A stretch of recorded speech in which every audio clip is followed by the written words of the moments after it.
This is one of the creepier concerts that I've ever seen placed on YouTube. It's not scary until you really think about it. It's just kind of creepy. There's a 1,500 seat theater that is packed to the brim with people. They're wearing their nicest and most formal outfits. It looks like they're watching the theater, the orchestra, a symphony. Men in black suits, ties. Women are in just full-length dresses, gowns. Not a single hair is out of place on any of them, and they're all back straight, staring, deadpan, blank face, dead eyes, staring at the stage in front of them. You would think that they are watching paint dry with their reactions. And there's this huge screen.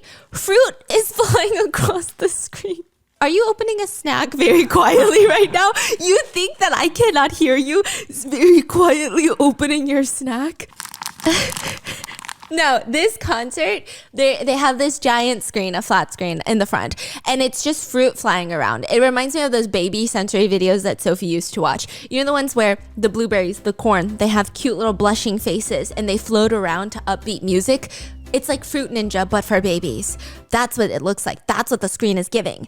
And in front of that screen, you see 4 girly pops in what looks like corporate America office attire. They are not dressed like office sirens, but they genuinely look like they work at the corporate headquarters of Home Depot. They're beautiful, but their outfits are not giving performance. They're giving modest. They're giving, ooh, we're a little scared. You could wear this in front of your boss, your corporate boss. These are the types of outfits you would wear for an expensive presentation. I know someone's gonna comment like, no, bitch, please get a job. We can't wear those in the corporate office. Have you seen those TikToks? There's TikToks of people who have clearly never had a job. Okay, I'm not making fun of them, myself included. I have had jobs, okay? I've had retail jobs, not corporate jobs. But they're like, inspo for your corporate office outfit. And like half their ass cheek is hanging out. And all the comments are like, please get a real job. Thank you. So, yeah. No, I get it. It's not exactly office attire, but you get what I'm saying. It's not giving sexy office siren giving a performance. It's not giving concert. It's just a little bit interesting. The comments read, their outfits look like they're ready to defend their thesis. but these girly pops are not out here getting their PhDs. No, they're singing and dancing. They are giving their all to this performance, even though the crowd is not. The crowd is not giving back the same energy. They're dancing like their lives depend on this shit. Because one netizen comments, their lives actually depend on this shit. The girlies on stage are not just any performers. They are one of the biggest K-pop groups of all time, Red Velvet. And they're not just performing on any stage. They're performing in Pyongyang in front of the one, the only supreme leader of North Korea, Kim Jong-un. Now, how did this happen? Now, I am feeling a little sentimental for this one, a little emotional, because it just goes to show that everybody needs a friend. Whether you're a politician or just a girl, whether you're new money or old money, whether you have healthcare or not, I don't. Okay, everybody needs a friend. I'm just thinking maybe, just maybe, the real friends were the Raycons that you found along the way. Because who needs best friends when you have Raycons? Why am I telling you about Raycons right now in the middle of this very serious, intense video? I'll tell you why. Raycons just got a major update. They upgraded from being my best friend to being my bestie. That's premium friendship status with premium audio quality for only half the price. The new Raycon model is better at literally everything. They improved the old features, added new features, even the casing. Look at the casing. It's so sleek, so unique. They have colors that complement every skin tone. You can choose from 4 unique colors. The earbuds themselves have an improved ergonomic design. They don't hurt my tiny holes. They're really tiny and tight, by the way. Can confirm. Even after hours of use, they have a new feature with multi-point connectivity, which means you can pair your Raycons to 2 devices at once. I do it all the time. I pair them with my iPad and my phone at the same time. Catch me watching Netflix on my iPad while scrolling TikTok on my phone. That's what you call a low attention span. That's genuinely what you call not wanting to face the silence in your own head and your own demons and have negative self-talk. Sometimes I just want my peace. That's where the noise cancellation comes in. The old Raycons had noise isolation, which I love, by the way, but the new Raycons, this feels like free therapy. I just pop them in. I watch my little K-drama daddy in peace. I just watch videos of my husband. Just kidding. And to top it all off, the new Raycons also have a quick charge function. If you're just ever getting ready for a walk or a drive, you suddenly realize you forgot to charge your Raycons, no problem. With the quick charge function, you can get 90 minutes of playtime after charging them for only 10 minutes. 10 minutes, you're out the door. Raycons are also waterproof and sweat resistant. The new model is also dust proof, which honestly, I feel like that's a feature. Girlies, now is the time to check out Raycons. You need to upgrade your earbuds from friend level to bestie level. Now is the perfect time because you can use my code to get a discount on the already affordable prices. Click the link in the description box or go to buyraycon.com/bis to get 15% off your Raycon purchase plus free shipping. That's buyraycon.com/BISS for 15% off your Raycon purchase plus free shipping. Thank you, Raycon, for sponsoring today's video. And let me tell you about Kim Jong-un and his friends, his best friends. I'm definitely on a watch list. I know for a fact. When I first saw this video of Red Velvet performing, the whole situation is giving the vibes of Kim's father, Kim Jong-il, when he kidnapped a whole actress to film a movie. And also the girl group Red Velvet has 5 members, but only 4 of them are performing on stage. The 5th member, Joy, is nowhere to be seen. Is Joy okay? Has anybody checked up on Joy? With the other girls, they continue on like this was always the plan. This was part of the plan. They're performing 2 of their top songs, Red Flavor and Bad Boy. Now, I did look up their usual performance of the songs to fully get the vibes. Red Flavor is this super happy, it's a bop, by the way. It's an upbeat song, and the visual is giving that. The girls are always dressed in these bright colors, orange, yellow, greens, in crop tops, mini skirts. They're heavily accessorized with dangly earrings and headbands. And after comparing the videos closely, I can honestly say Red Velvet looks like they're giving their all on the stage. They're working all their steps. They're hitting all their notes. If there is a place to slack in their performance, North Korea is not one of those places, because if they fork up just one time, I don't know what would happen to them. I don't know. And while the girls are shimmying on stage, whenever the camera, you know how the cameras love to pan to the audience and they're always screaming like, ah! You see some of the super ones like VIP section crying. I would cry if I was watching Red Velvet. I would literally cry. But you see all of them stone cold faces. Are they bopping their head? No. No bopping? No bopping.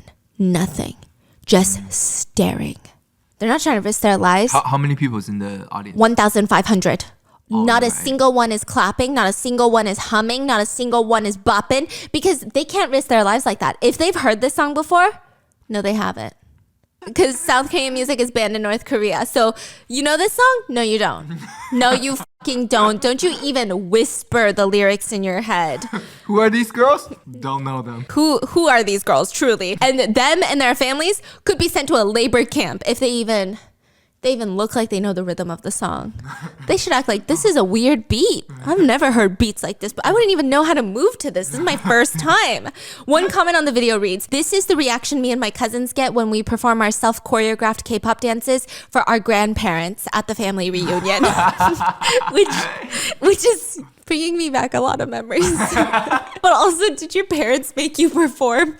I was free entertainment at parties. Okay, another reads, "Red Velvet is singing 'Bet You Wanna Dance Like This,' and the audience is stunned into silence." Now, I did notice that there is one girl in the audience and she's smiling. She's not bopping her head, but she's smiling. She the only one? Yeah, do you think she's okay? Is what we want to know.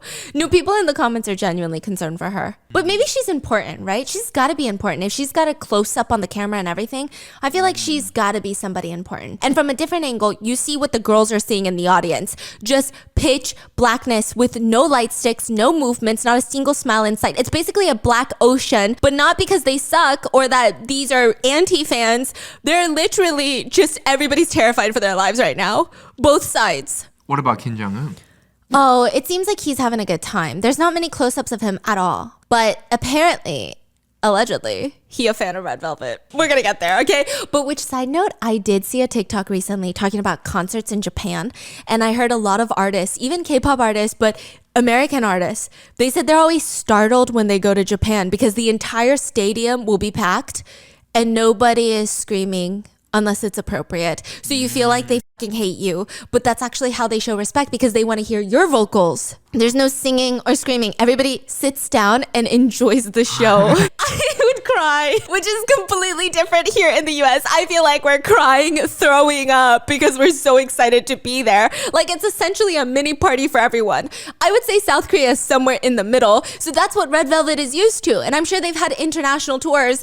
And now nobody's moving. Nobody's clapping. Nobody's doing this side to side swaying. Nothing. One comment reads, Coachella this, Coachella that. How many people can say their faves performed in North Korea on the world's scariest stage with not a single fan present? So when Red Velvet... I thought Kim Jong-un was a fan. Okay, because listen, when Red Velvet finishes their first song, the crowd remains silent.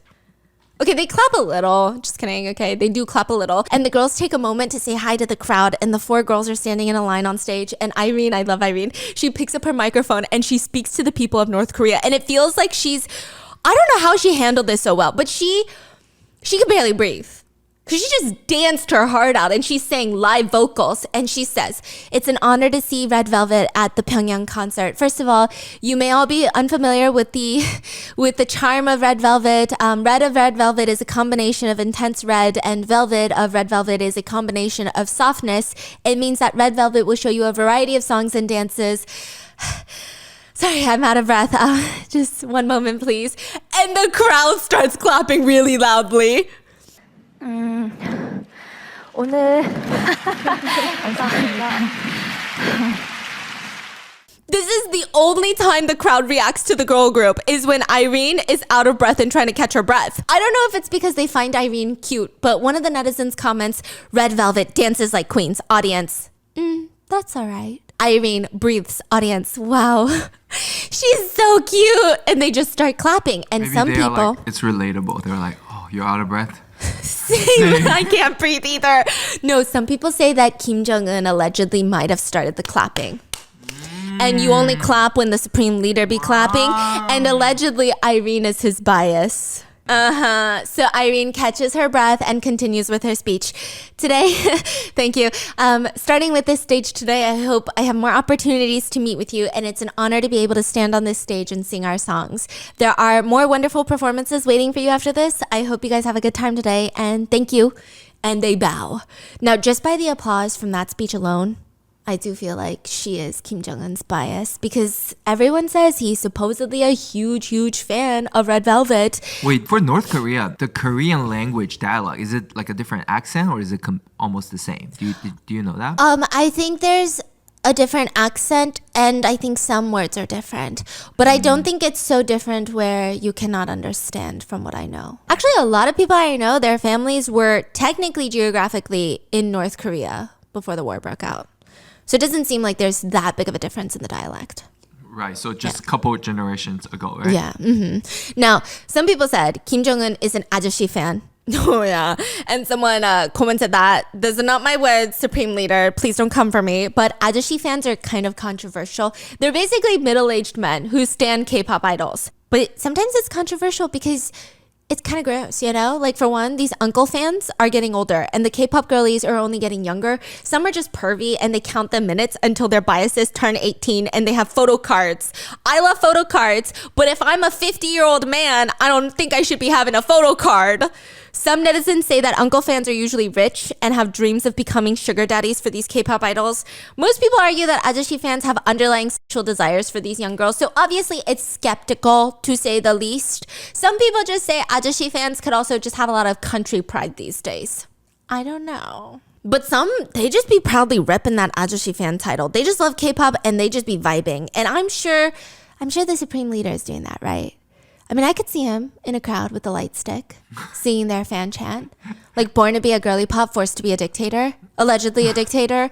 Ooh. Okay, there's no clips of him in the video, obviously, but I just know Kim Jong-un is enjoying this performance. Afterwards, there is a photo that they take, and Kim Jong-un is in the center. His wife is on the left of him. 3 members of Red Velvet, the other 3 members, Yeri, Wendy, and Sugi, they're on the far left end, about 3 people away from the Supreme Leader. So there's like 3 people in between them and the Supreme Leader. But Irene is not standing next to the rest of her girl group. Instead, she's standing at the center of the photo, holding a bouquet of white lilies, standing on the other side of Kim Jong-un.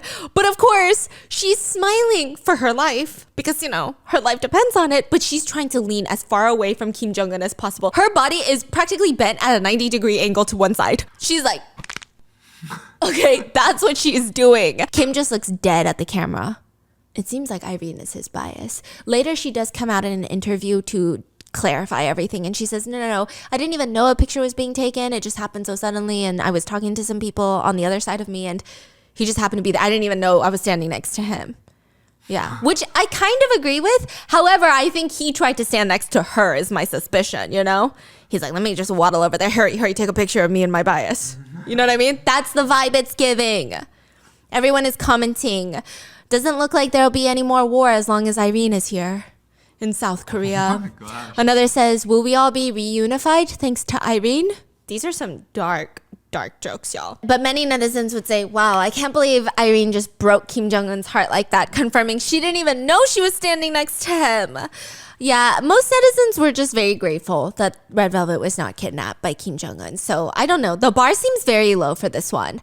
I will say that Kim's stance on K-pop has seemed to change around the same time as this concert. So before this, Kim even had a North Korean girl group called Moranbong Band. I don't know what that means. They wore miniskirts. They performed using electric violins, cellos, and drums. I will say they're a little bit older and they wear very sparkly dresses.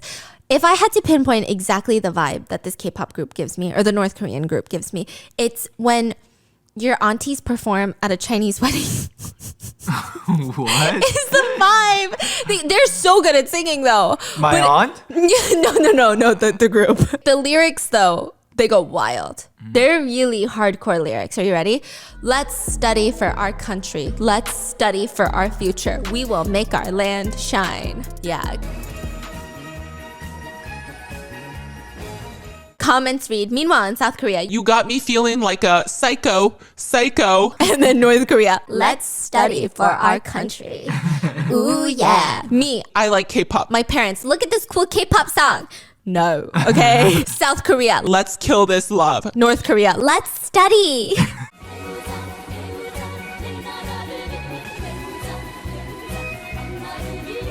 Let's honestly, it's a bop. But in 2021, they were literally wiped from North Korean TV. So I don't know what happened. It might have been too crazy. The concepts, the lyrics might have been a little too salacious, sexual or something, okay? Shortly afterwards, Kim makes an announcement saying they are fighting a war on the spread of South Korean entertainment, even declaring a law that anyone found watching or possessing South Korean entertainment will be sentenced to 15 years in labor camps. Yeah. Now back to the photo. Everyone else in it, they're all South Koreans. He's taken a photo with a bunch of South Koreans. Red Velvet is not the only South Korean artist there. They came with like 9 other artists. All of them were sent by South Korea. South Korea sent some of their biggest artists to North Korea. Why? Because of the 2018 Winter Olympics. The ones that South Korea hosted. North and South Korea were pretty much trying to get friendly for this Olympics because North Korea, they forgot to enroll 2 of their hockey players into the Olympics. South Korea decides, you know what? Here's a crazy idea. What if they just join our team? What if they just join our team and just we play together? That's crazy. Yeah. They agreed? They agreed. The 2 countries What? walked in the opening ceremony under the Korean unification flag.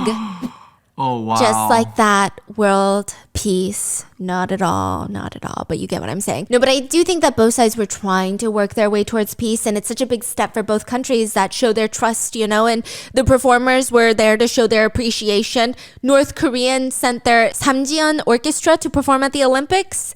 As like a thank you for sending their orchestra. South Korea decides to send like 10 of their artists to perform in Pyongyang. It was crazy. They were there for 2 days, April 1st to April 3rd, making it the first South Korean musical performance in North Korea since 2005.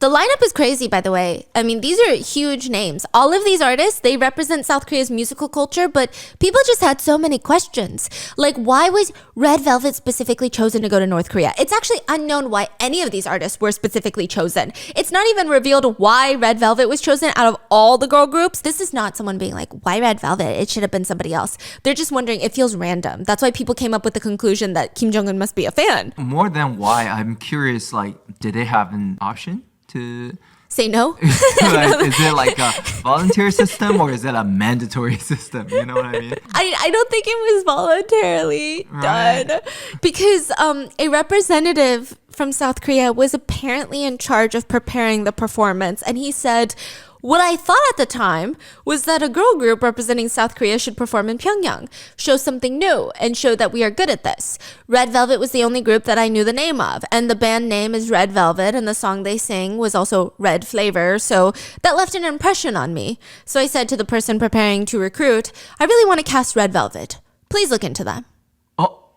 Essentially, Red Velvet is only sent to North Korea because an ajashi fan wanted them to represent the nation. That's it. Someone in the government chose Kim Jong-un. Or no. Someone in the government chose Red Velvet. Someone chose Kim Jong-un to perform. There's no special reason behind it. It's like South Korea sent these artists to North Korea on vibes and vibes alone. So only 4 of the Red Velvet members are sent to North Korea. Like, I can't even imagine what that phone call was like though. 여보세요? I have a lifetime opportunity for you. Yes, just one life. I mean, once in a lifetime opportunity. Yes or... Yes. The reason why the 5th member of Red Velvet, Joy, is not sent with them is because she had scheduling conflicts. But that doesn't stop the netizens from commenting, you can find absolutely no joy in that performance, in that room.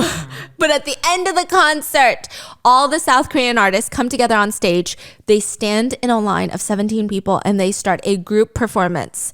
One final song. And this is the one and only time during the entire concert that the crowd of North Koreans actually have a reaction. They're clapping with the beat. They're swaying their bodies. They're waving their arms in the air and they're singing along to the song titled The Reunification of Korea. That's the song's name. And at the very end of the song, they all stand up with their arms in the air, clapping and cheering for the reunification of Korea. Comments read, their clapping is so synchronized. That's a beautiful moment. I'm literally tearing up right now. Yeah, but I guess Kim Jong-un's K-pop era did not last that long because North Korea is now sending balloons full of shit to South Korea, so not on friendly terms anymore, are we? But before he had his eyes set on the girlies, he actually had his eyes set on something or someone else. Because before this happened to Red Velvet, we're actually going to go back to 2012. Where, you ever been to Vienna? Same. I've never been. I want to go. But there is this local by the name of Drow. He's a local chef in Vienna, and he is getting bombarded every single day. He's not a famous chef. He's just a random chef, okay? He's just a Portuguese chef that now works in Vienna at a restaurant. I mean, it's not like he owns the restaurant. It's not like he has a celebrity chef name. The closest he came to fame was working at a Michelin star restaurant. He's not Gordon Ramsay. He doesn't even really want to be. He's just looking to cook and not be disrupted by all these people. But randomly, these Asian people would come in. He doesn't know, okay? They're just Asian. They come in, they sit down, they order a meal, and they keep trying to talk to him. And they'll eat through their meal, stay, and just sit at the table. A group of Asian men just almost watching him, staring at him. And he's like, what is going on right now? I'm sick and tired of what's happening. Like, let me just do my job. So he's trying to leave. He's trying to close up the restaurant. And now the men are nowhere in sight. They're gone. That was weird, but they're gone. Next day, lunch rush. They're all sitting in the restaurant again. And at this point, he just wants them to be gone. He walks over to the table and he's like, can I help you? Like, what are you doing here? And they tell him, we were sent here For you. To get you. What do you mean? For me. The man. The myth. The legend. Kim Jong-un wants to see you. Damn. We come on behalf of the leader of North Korea. He is inviting you to dinner tomorrow at Pyongyang in North Korea. Zhao is like, what are you talking about? He tells the three men the same thing most of us would say. I have work tomorrow. What do you mean? Like, I can't just pack up my bags and fly 10 hours to see the supreme leader of North Korea. Are you kidding? That guy in a portable toilet. Huh? Let me... What? Okay, there is a conspiracy that anytime Kim Jong-un leaves North Korea, he shits in a portable toilet because he doesn't want the CIA officials or whatever intelligence agencies in the countries he's in to collect his poop. Because through poop, you can get a lot of stuff like DNA, potential diseases, health conditions. So he shits in a portable toilet and has his staff get rid of his shit. So... He's like, I don't want to go fly 10 hours to see a man who shits in a portable toilet, okay? A man who bans jeans because they're the epitome of Western ideology. A man who only allows 10 hairstyles for men. Did you know that? Here are your you go to a barber shop in North Korea, there's 10 pictures. You pick one. It's giving Sims from 2001. You get 10 hairstyles. That's it. Only 28 haircuts are allowed in North Korea. 10 for men, 18 for women. Did you see one you liked though? Yeah. You did? Yeah, I did. I'll circle the one I like, guys. Yeah, that's the one I think I would get. Yeah, guys, leave it in the comments which number you would get. Wait, I feel like this is highly inappropriate, but I do want to know. Okay. What happens if men lose hair? What happens if a man lose hair? Yeah. Have you ever seen a bald North Korean before? Exactly. Bald is not an option. It's not one of the 10. Anyway, this is what Zhao looks like. He doesn't have an approved haircut. His What side... does he look like? You don't see? I'm just kidding. He's got some intense sideburns. They come down almost to his mouth area. Oh, yeah. I mean, these men are persistent. They literally say, we will wait as long as necessary, but we cannot go back without you. Please, we literally cannot go back without you. So please say yes, because our lives are on the line and like we might not. My wife is actually being held hostage right now, so you need to say yes right now, please. They said that? No, they were just like, we're not leaving without you. Come on, chop, chop. I mean, I guess the guilt is eating him because the next day he's on a first-class flight to Beijing, China. Beijing, China is the only place you can catch a flight to North Korea at the time. So he makes a stop in Beijing. And I want to know what the vibe is on this flight. Like, are we feeling doom and gloom? Or are we feeling excited? Like, last-minute vacation? I don't know. I feel like it's got to be the first option, right? Because Zhao knows nothing about North Korea. Once he lands in China, he's immediately moved to a private North Korean plane chartered specifically for him. And he explains in an interview that he is distressed the entire time. He's scared of what's going to happen to him once he lands in North Korea. But the North Korean plane honestly does feel like every other plane. There's a flight attendant to ensure everyone is properly seated. It's just Zhao and the three men. And she comes up to Zhao and asks a very normal question. What would you like to drink, sir? Such a normal question. He doesn't even think twice about it. He's just like, can I get a Coke and rum? She looks at him. There is no Coke in North Korea. She's like, what is Coke? What is that? Zhao is panicking again because how did he not know that? What else does he not know? I mean, there could be some rules like clap your cheeks 10 times when you get off the plane in honor of the leader, and he wouldn't even fucking know. What? He wouldn't even fucking know. Then he could suddenly be sent to a camp where he would never see his family again. But when they land in Pyongyang, employees, bodyguards, captors? Question mark? You decide. They lead him out and immediately take him to the Emperor of North Korea's official residence. This place is so extravagant. This place, I mean, I've talked about it so many times, I feel like I've been there. It's got 3 different names. Its official name is Ryongseong.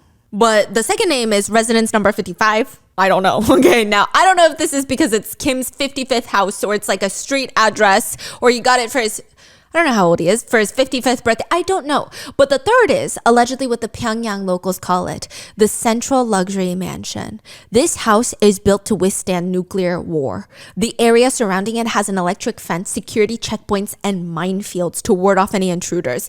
Imagine a poor bird landing on the grass getting blown up. It connects, allegedly, to important buildings through underground tunnels, but even comes with an underground train station. Where is that train station taking you? I don't know. Maybe to one of the other dozens of houses Kim has. But if you're looking at something to do at residence number 55, here are all the amenities. Banquet halls at the lakefront, swimming pool with a water slide, running track and athletic field, spa and sauna, shooting range, and a horse racing track. So Drow, he walks in, he can't help but look outside as they're driving to residence number 55, and he feels dread. Most of the city is dark, there's no lights, nothing is on. When the limo stops, he's not escorted into residence number 55 through the front door. He's taken directly into a military building where he can see several military members standing on guard with weapons. He's taken into the tunnel, and at this point, I would be questioning my whole life. Like, Oh, he's underground now. yeah, I am just a chef. Truly. Yeah. The guards, they take him to what's supposed to be his room and they say, change in 5 minutes. Afterwards, he's checked for any weapons or explosives, which obviously he's not going to have. He changes into a formal black suit and black tie, and now he's ready to meet the Supreme Leader. They come and grab him, and they walk him through the tunnel into this massive banquet hall. And in the center is this long table with 7 people all staring at him. And at the end of the table, the man of the house seat is the supreme gladiator of North Korea, Kim Jong-un. He stands up staring at Drow. This is a man who controls 26 million people's lives, okay? A man who had his uncle executed by a firing squad for being a, quote, despicable human scum. Yeah, it was a whole thing. The man that hides his own poops and allegedly had his half-brother killed. Remember that, okay? So this is him. And now all the other people at the banquet table are confused. Do we like Zhao? Do we not like Zhao? We're just nunchi buying. We're just trying to gauge Kim Jong-un's reaction. Is he getting executed right now? Is that the entertainment of the show? What's happening? Kim gets up, walks over to Zhao. He's head to head with him. He could crush him, choke him, slap him. I mean, there's so many options. He could throw his porta potty poop at him. I don't know. But Kim does none of that. He hugs Zhao. He's like, my man. This is my bestie, y'all. Wait, what's going on? Zhao is Kim Jong-un's childhood best friend. Wait, what? Wait, does Jong know this? Yes. Oh. Wait, so he knows he's just here to see a friend? Well, who's to say they're still friends? Who's Okay. to say anything? Zhao later said he felt such a relief after that initial meeting. Like, nothing had changed. The two of them, they met in middle school and it was just like that. I mean, just look at this photo. Zhao is on the far left side of the picture and little Kim Jong-un is in the center. When I saw this, I wanted to know, where is this from? Because it's obviously not North Korea. When I was researching this story, I fell down a rabbit hole where rich people send their kids to school, where the old money, the royal families, the sons of the nation's leaders, they go to school. The top 5 most expensive schools are all in the same country, Switzerland. Dang. Rich families from all over the world attend these schools. I'm talking kids from China, Pakistan, Tanzania, Japan, literally all over the world are sending their kids to Swiss boarding schools. Those families, most of them are so rich, they're unknown. Being sent to a Swiss boarding school, they cost like $200,000 a year. For schools like the School of Kings, Le Rosey or something, which is also the most expensive school in the world, students spend their time studying along Lake Geneva. They learn how to horseback ride, hunt with a gun in a shooting range, and in the winter months, they have a second campus in a ski resort. You know, remember those kids we saw in Switzerland? Like They look our so wedding? rich. Bro, those are the most bougie looking kids I've ever seen. They just scream money, Yeah. and they're like 12. I've never seen such old money on little kids. Yeah. It was out of this crazy, world. I yeah. was like, can we switch lives, y'all? This is crazy. Wow. Yeah, and what the families are not getting their money's worth from the education. It's actually the alumni program that's the most sought after. It's the most exclusive secret club. These kids join the moment they get their diploma, and it's the alumni network, where alumni have to prove their credentials, give their student ID, set up a username and password, and the network contains a full directory of every alumni who's ever attended that school. And these are all kids of billionaires, likely. So you're like, oh my God, I have a new idea. How do I get it funded? Let me call up another billionaire's kid and get it funded through their daddy. But also, I'm a self-made billionaire. That's the vibe, okay? But little Kim Jong-un, did not go to that school. Well, not for long. He did briefly, but not for long, because he ends up in a regular public school in Switzerland. There's a reason that we've talked about. It's all going to come full circle. It's crazy. It's just a normal day in class, though.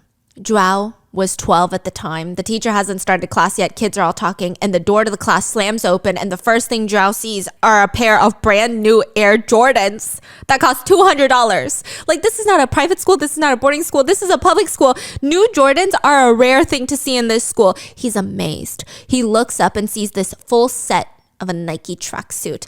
I mean, I don't know about you. That's as American as it gets, buddy, okay? It's giving me the PC Bun boys? Yes, the kimchi squat. Kimchi squat outside the PC Buns, chain smoking. Yes. And he thought it was weird because everybody else is wearing jeans at the time. But the most surprising thing about this kid is not the Air Jordans. It's not the Nike tracksuit. It's not the pudding bowl haircut. It's the fact that he's Asian. He's the only Asian. I mean, the whole school, there's not a single Asian kid, really. On top of that, he's staring them down. Even though he's shorter than most of them, it feels like he's looking down at them, judging them. The teacher introduces the new kid. Guys, this is Pak. He is the son of North Korean diplomats who moved here for work. Oh, so this is his fake ID. Fake ID, yeah. He's still learning German, so please help him with settling in. Zhao is sitting in the back right corner of the class. There's an empty seat next to him. According to Zhao, no one wanted to sit next to me because I was the Portuguese student. So, yeah, the Asian had to sit next to me, basically. They were like the two outcasts. Yeah. But Zhao kind of hates this new kid. He's the weird kid. You know, every class has that kid. You know which one I'm talking about? The one who wants to play cats on the playground? They crawl on all four legs and they snarl and they hiss at you and you're like, I don't want to play this anymore. This is getting weird. Yeah, no, my weird kid in school was a nightmare. Like, I genuinely still have nightmares about this kid, but I bet he's so cool now. But he was a little scary when I was younger because I wasn't used to how cool he was. It was new to me. It was fresh. It was fresh and fun, okay? So you weren't the weird one? No, they pick up like roaches and stuff and they study them. Oh, yeah, that's weird. And then you're like, whew, that's weird, but I also need to be very nice to you because I'm scared. Anyway, but Pak instantly becomes that kid for this class. On top of that, I think a lot of kids were jealous of the Air Jordans and the tracksuit. I feel like everyone at that time wanted a pair of Air Jordans because Michael Jordan was and still is a GOAT. Right? But even Zhao admits that he's annoyed by Pak. They would sit directly next to each other and they would take notes. And Kim would constantly do that thing where he would push his elbow so hard he disrupts Zhao's notebook. Oh my God, that's so annoying. And he's like, what is your deal, bro? Sometimes if Zhao is really annoyed, he would kick his leg to hit Pak under the table. Zhao is kicking Kim Jong-un's leg? I fucking bet 1,000% if that were me, that would be my shower thought every night.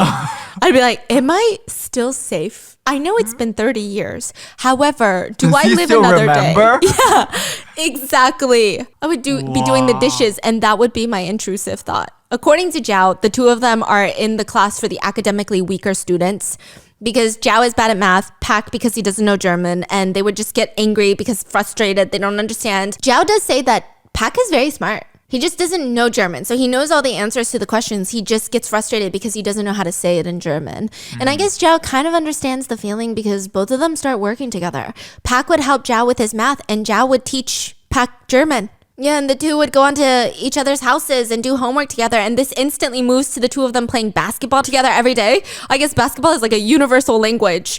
And that's all they do. That's how they become one of the boys in Switzerland together. This is so cheesy, but I feel like I kind of want it to be cheesy. But Zhao is pretty much the bridge to the rest of the class for Pak. Like, everybody thought Pak is mean and weird. And honestly, they're not wrong. But he starts getting more friends. One classmate said, yeah, I mean, he was funny and always good for a laugh. Kim Jong-un is good for a laugh? Good for a laugh as in to laugh at. Oh. Yeah. No. Yeah. No way. Yeah, they would make fun of him and laugh at him. No. And they would say that after class, he would be the first one on the basketball court. Like, you know when kids be getting sweaty and then their hair is sticking to their head and they just be playing basketball and their face is all red. And then they take a moment to break and then they drink water. And when they're drinking water, they're like... And then you're like, bruh. I mean, that was me when I was 12 as well. However, it's not that serious. Please take it easy, okay? That would be Kim Jong-un at the basketball. He would have a Chicago Bulls jersey that had Michael Jordan's number 23 on the back, shorts, and still have Air Jordan shoes that none of the other kids would have. Even though he's only 5'7", everyone could tell that he's actually a pretty good player. Yeah, he is a sore loser though, they said. They said he was a fiercely competitive player, very explosive. He was a playmaker. He made things happen. I don't know what that means. In one classroom photo, Zhao can be seen in an oversized yellow tee and blue jeans. And one of his classmates is play choking him. And he's making a funny face. And Kim Jong-un is just staring at the camera. But at this point, those two besties for the resties, okay? And Zhao would even eat lunch with Kim Jong-un every day. Yeah, with Kim every day. Zhao's dad would even make these lunch boxes for Kim Jong-un to eat. And after school, Zhao would be like, hey, Kim. Well, he didn't call him that, but you get it. Hey, Kim, you want to come over to my house? And his dad is a chef. Zhao's dad is a chef. And he would be making all these authentic Portuguese dishes that Kim has never tried in his whole freaking life, okay? But there was one day where Zhao's dad makes a Portuguese dish that's made up of potatoes. And it's basically a dish that's considered a meal where you take a bunch of leftover ingredients and throw it in to make a yummy dish out of it, right? Kim is sitting down at the dinner table with his friend, takes a bite, and he says, this one really sucks. What the f? So the two of them, they sneak to the pantry, tiptoe their way over, they leave the food on the table, and they just eat snacks all day.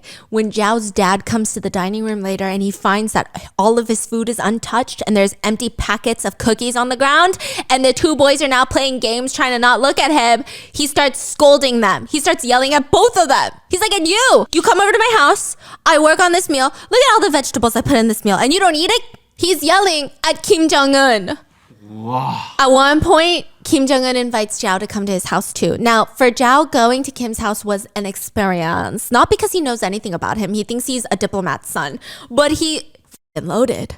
Okay, he walks into the house and it's pretty much a normal looking house from the outside. It's a 3-story brick building, but only 10 minutes away from the North Korean embassy. It looks like any other regular family home, but once you go inside, it's crazy. From the outside, it looks like an apartment building built for 6 families, so 6 separate units. So he's assuming, okay, they live in one of the units. No, they live in all 6 of the units. What's going on? I mean, this is a huge deal. And his entire closet, Kim's entire closet, is just Nike sneakers, his PlayStation, his DVDs, okay? He's got an entire collection of movies. Now, here's the puzzling thing. He's like, how the fuck did this random son from a diplomat get movies on DVD that aren't even released in theaters yet? Imagine you go to your friend's house and they've got a Marvel Avengers movie that was not released yet. It's releasing in 3 months, and you know it's releasing in 3 months. He's from the future. Like, exactly. Wait. No, his walls are filled with posters of the Chicago Bulls, Michael Jordan, just all over the place. When Zhao would stay for dinner, there was a private chef who would cook for them. And he's like, I'm starting to think you a little different, my friend. You're a little different. Okay. They would eat Korean barbecue every single night. Yeah. They would play. Yeah. they're living good. Side note, if you ever wanted to know who Kim Jong-un's childhood crush is, it's Sophie from the James Bond movie. She's beautiful and she has a picture of her laying on the couch and I think he really likes that picture. Okay, I don't know. I'm just saying she's gorgeous, but also imagine somewhere out there the supreme leader has a crush on you. That's crazy. That's crazy. And Zhao just... There would be these moments. For example, Kim after school one day was like, hey, do you want to come hang out with me after school? And he's like, yeah, let's go. They get into the car because Kim has a driver. And he's like, hey, take us to the water park in Zurich. This is an 1.5-hour trip. And on top of that, it's a weekday. What do you mean? We got school tomorrow. We can't just go to a water park with no adults. But the driver starts driving to the water park. And Zhao is like, you are the coolest best friend I've ever had in my fucking life. Are you kidding? You're so cool. And then one day, Zhao is 16 and he gets a call from Kim. And Kim is like, can you come to my house? Zhao runs over, ready for anything that they're going to do. Are they going to the water park? Are they watching the new Jackie Chan movie that has not even come out in theaters yet? What are they doing? But Kim is like, no, shh, I just want to talk. He's looking very serious. I mean, as serious as you can look in a full Nike tracksuit. So he's sitting there and he tells Zhao, I am not the son of North Korean diplomats. I'm actually the son of the president of North Korea, Kim Il-sung. My name is Kim Jong-un. Okay. Okay. What do you mean? That's Chow's reaction. Okay. He doesn't care? He doesn't believe him. Oh. Kim Jong-un reaches and grabs a photo. That's the president of North Korea. That's me. I am his son. Okay, I don't even know what the fucking president of North Korea looks like. Okay. So he just thinks he's joking. Yes, and he just leaves. So that's his whole vibe. After this talk, Zhao goes home telling him, I'm gonna see you at school tomorrow. Goodbye. And the next day, Kim does not come to school. And he waits, watching people come in through the classroom door. Kim does not come. That seat remains empty. At this point, Zhao is questioning, wait a minute, is this a coinkydink that he just told me last night that he's the son of the North Korean leader and now he's not showing up to school? He feels betrayed because that's his best friend forever. His for lifer, you know what I mean? But Kim just really upped and left. Zhao is angry if this is true. He tells reporters, I was actually really pissed off at him because friends just don't disappear from each other's lives like that. After school, Zhao runs to Kim's house. No one's there. His parents aren't there. His older siblings aren't there. Even the private chef and employees, all gone. They moved out? They're gone. Wow. At 12 years old, okay, so just to backtrack. At 12 years old, Kim Jong-un was sent to Switzerland to live with his aunt and uncle, where they pretended to be his parents, right? Do you remember this? Yeah, I think Yes, so. okay, so his brother and sister were also sent there, and the entire family would live as the Pak family, and they had no bodyguards to watch over them because that's weird, right? But they were sent to some really good boarding schools. But then all of a sudden, the aunt and uncle, they deflect. They move to Manhattan. They move to America. They go with the CIA and they say, bye, bitch. Goodbye, Right, my nephew. They escaped, right? They Yeah. escaped, yeah. They escaped mainly because Kim Jong-un's mom started passing. She got really sick and she passed away. And she was actually their connection. So I'm assuming it's like her sister. Ah, those are moms. So they're like, Aunt. oh. Ah. And I believe at that point, they're just feeling like, we're going to fall out of favor soon. Is the hypothesis, the theory of why they deflected. Or they could have deflected because they realized, this is a dictatorship. I don't know, right? But after that, he can no longer go to these boarding schools because the boarding school communities are pretty small. And you can't just be like, actually, those aren't his parents. He's got new parents. Like, it would be weird. It'd be weird because people would catch on. These boarding schools, they all kind of know each other. Switzerland's not the biggest country in the world. And these boarding schools, the upper elites, I'm sure they all get a vibe, right? So they decide, okay, we need to bring in new adults that act like his parents. New parents. New parents, and then he probably just has to go to a public school. So then that's how he ends up at the public school, meets Zhao, and then eventually North Korea is like, hey, you're 16 now. Come on, time to come back home to North Korea. Wow. So he tries to tell his bestie, And hey, Basti didn't believe him. no. Wow. But what's crazier is that 3 months pass where Kim does not show up to school, but he does make a call to Zhao to say one thing. Meet me at our usual spot. 3 months later, What's the I spot? feel like they're gonna kiss. No, I'm just kidding. It's a spot in the park. This is like their hangout spot. I think they would smoke cigarettes there. Yeah, and they would say their goodbyes. So it seems like now he knows. That's my boy. And before he leaves, Kim asks Zhao, what are your plans for your future? And he says, I'm gonna be a chef like my dad. And they leave each other. The two 16-year-old boys are convinced they're never going to see each other again. And for the next 10 years, they don't because they're so focused, following in their dad's literal footsteps, both of them. And the next time they meet will be in 2012 in Kim Jong-un's house. And Kim hugs Zhao. He feels right at home. It seems like Kim tries his best to make it feel familiar for Zhao.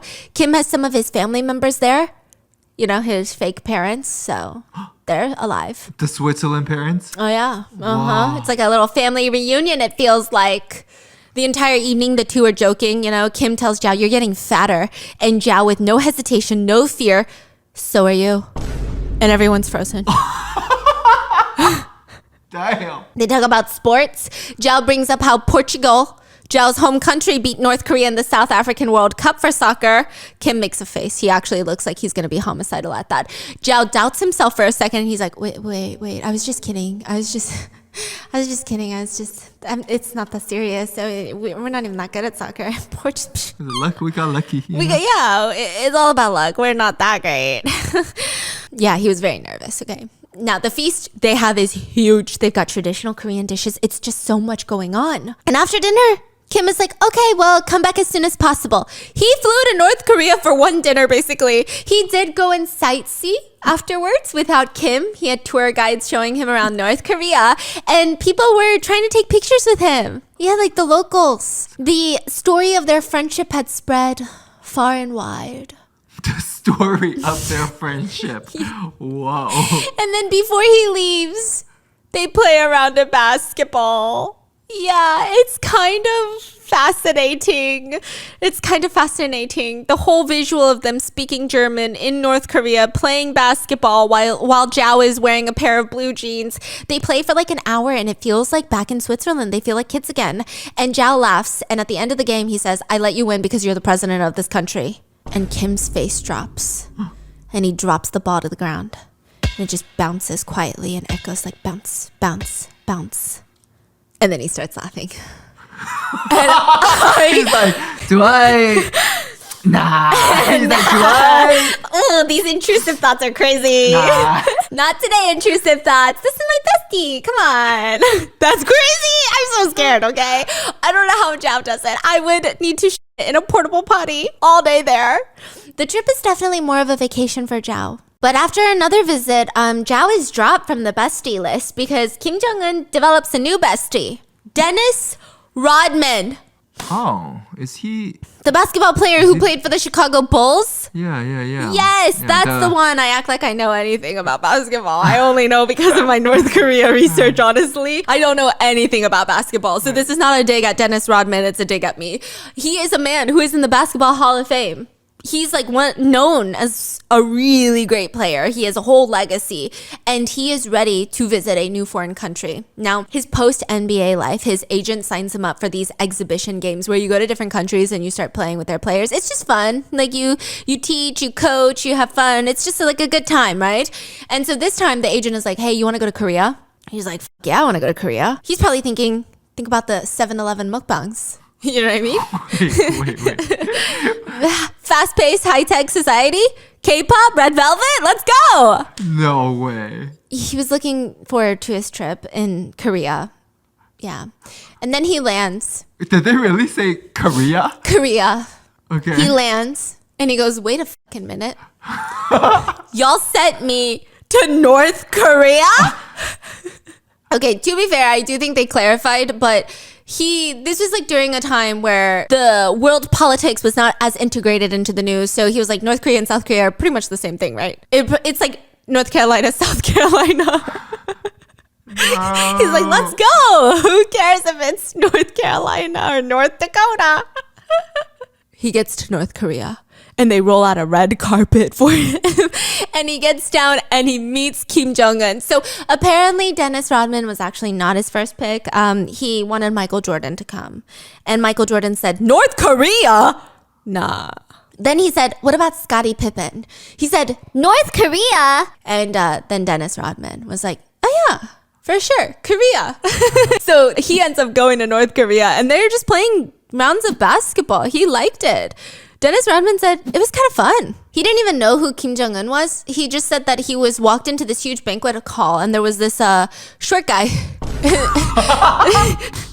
What? Short guy is crazy. Yeah, there was just like this short little guy, and they were like, that's our supreme leader. And he was like, whoa, that's cool. That's cool, I guess.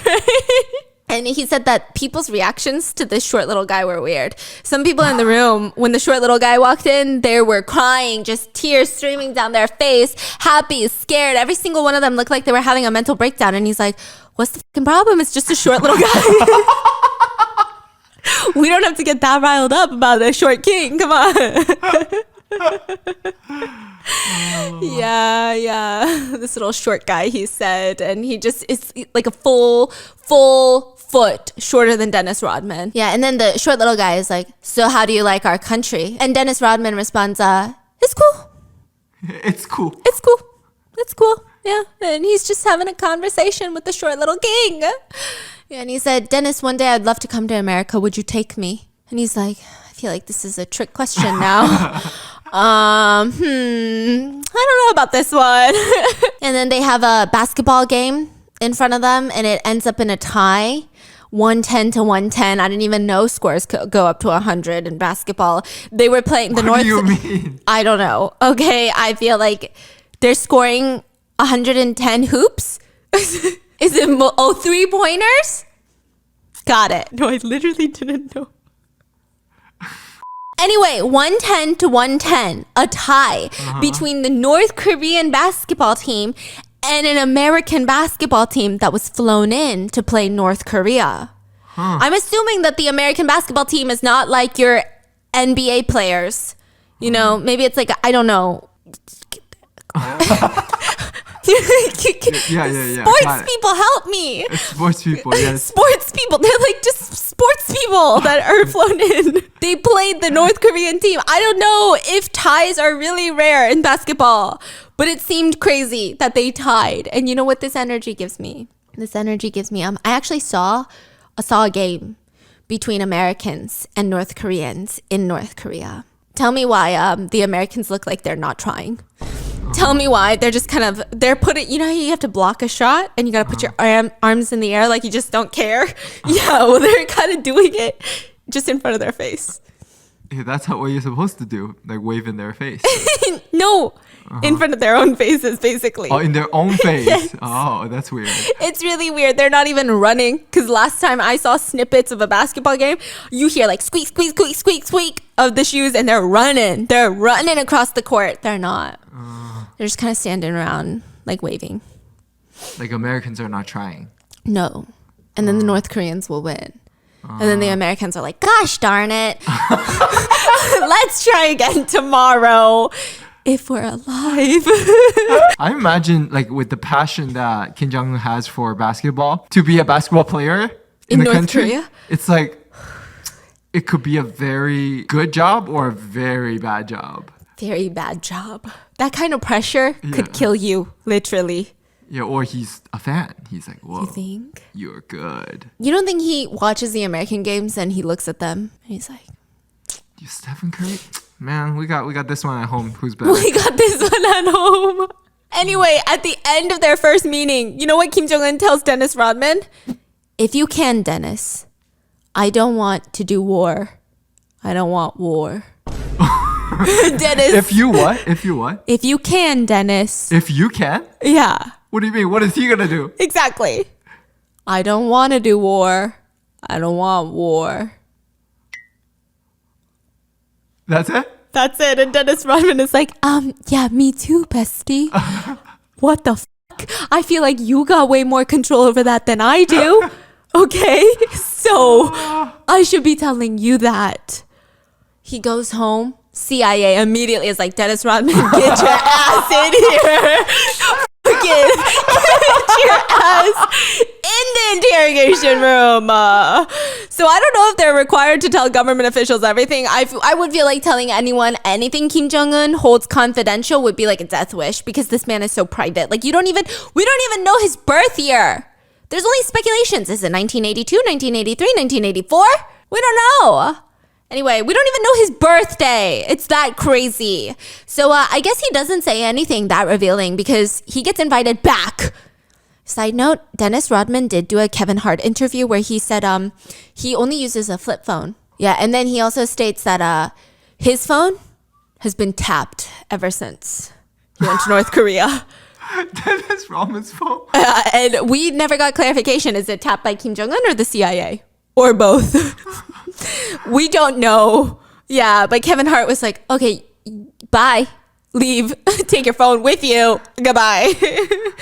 Yeah. And Dennis Rodman's lips are not sealed, though, because 7 months later, he reveals details about Kim Jong-un that nobody ever knew. He comes back from another trip, and he basically says, oh, yeah, it was nice. We had a yacht party on a 200-foot yacht. It was really good. And we were smoking cigars. We were drinking liquor. And you know what? He's such a good family man. Hold up. Wait a minute. America said, family man? Yeah, he is so good to his daughter. Daughter? Huh. Nobody knew. I mean, maybe the CIA knew, but like the public did not know Kim Jong-un had a daughter at this point. Oh. Yes. Oh. Dennis Rodman, be out here yapping. But I do feel like maybe it was planned.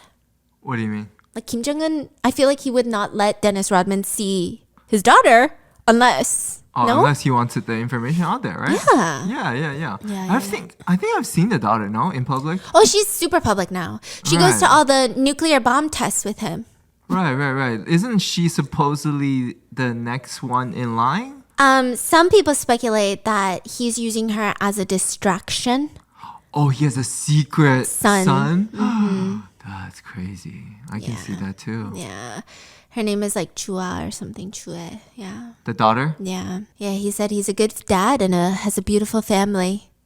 And then on top of that, he does another thing. Dennis Rodman goes to North Korea, and I don't know why there's a video of this, but he sings Kim Jong-un happy birthday, and even the North Koreans look confused because nobody knows Kim Jong-un's birthday. Happy birthday to you. We don't know if it's the exact day of his birth. We don't know if it was around the ballpark of a week, a month. We don't know, but he sings like Marilyn Monroe, happy birthday to you. That type of vibe in the middle of a basketball game. So, yeah, he hasn't been back since, though. So maybe he wasn't supposed to reveal certain information. I don't know. Or maybe Kim Jong-un has moved on to other people that we just don't know have been to North Korea. Like Red Velvet. Like, why were they in Pyongyang? I'm still confused. It's so crazy. What are your thoughts on this? I don't think he's had a new best friend since this. I mean, we wouldn't know, right? Yeah, what would we know, right? Fascinating. Moral of the story, no besties last forever. I hope you guys enjoyed. Stay safe, and I will see you in the next one.